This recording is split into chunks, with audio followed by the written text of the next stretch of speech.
As I lay in bed watching my soon-to-be ex-wife make love to my neighbor and his wife in our lakeside cabin, I decided it was time to let them all know what kind of shit they were already in and how deep they were in it. I dialed my wife's cell phone number and watched as she looked at it and gave the phone the finger, never once looking away from damn Daniel.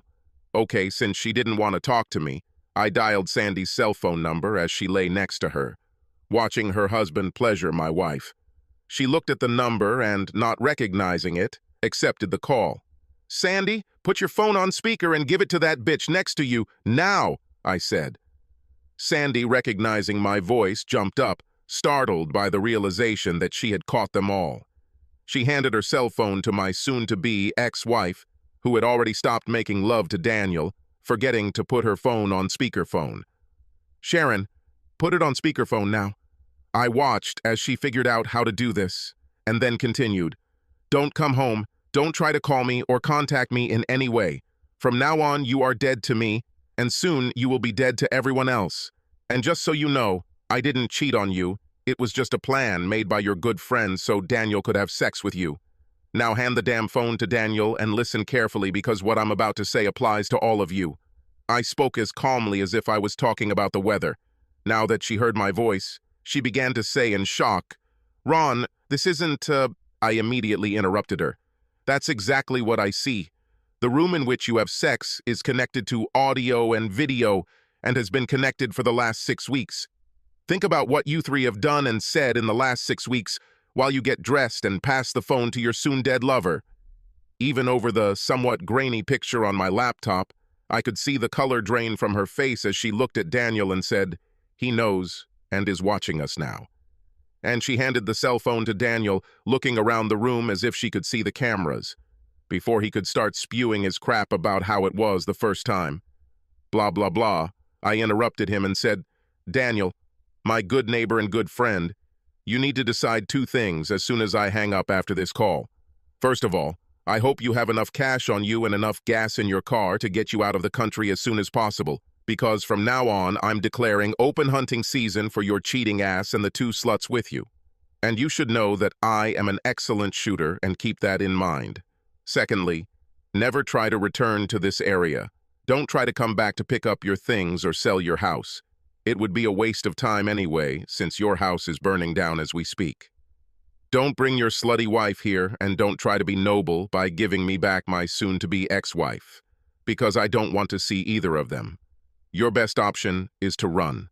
Run as fast as you can to get as far away from me as possible because, when I catch you, I fully intend to show you exactly what the North Vietnamese taught me about torture.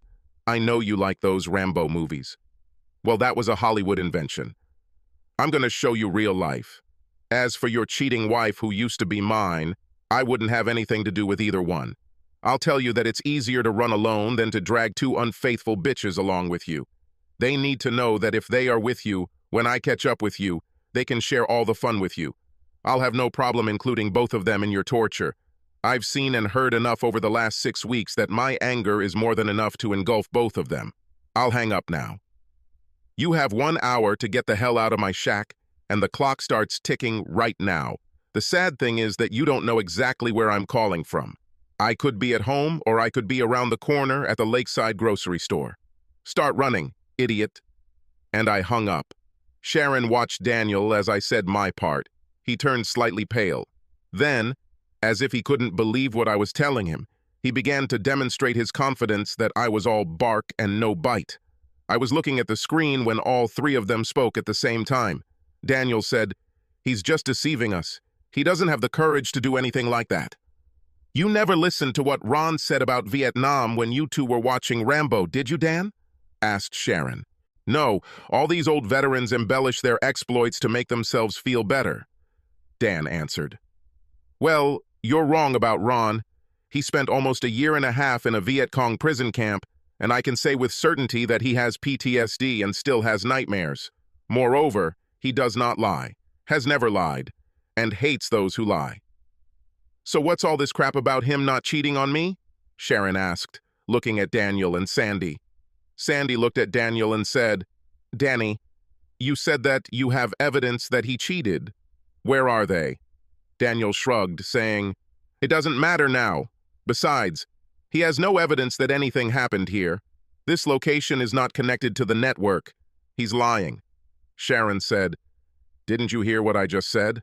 He doesn't lie." "And what do you mean by it doesn't matter?" "Damn, that certainly makes a difference to me."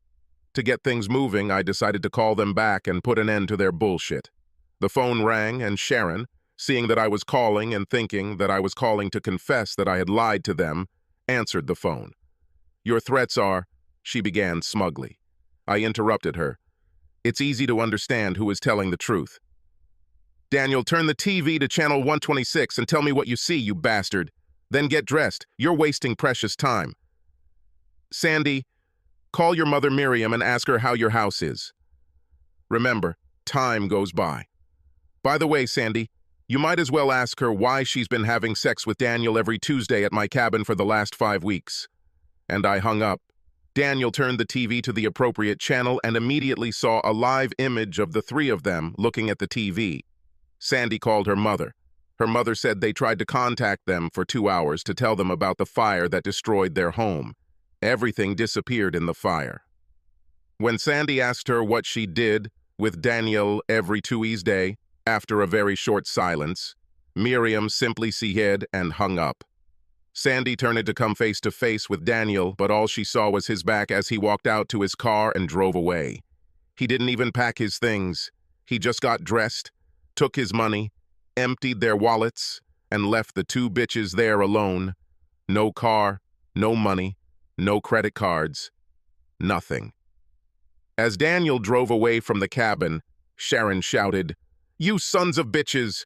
You both lied to me, and now I have lost my husband, my marriage, and, more than likely, my very life." I was a little disappointed that Daniel left without the ladies, but knew I'd take care of them later.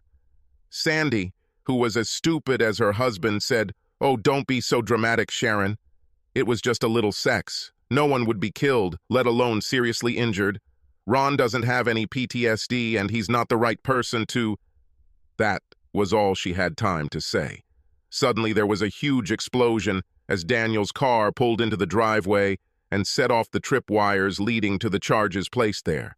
There wasn't a square inch of the driver's side door that didn't have a hole in it, and Daniel was already lying dead on the steering wheel. In fact, all the doors were riddled with holes from the elements, so anyone who decided to travel with Daniel would instantly die along with him. With a gray face, Sharon looked at Sandy and asked, "So what are you saying, bitch? No post-traumatic stress?"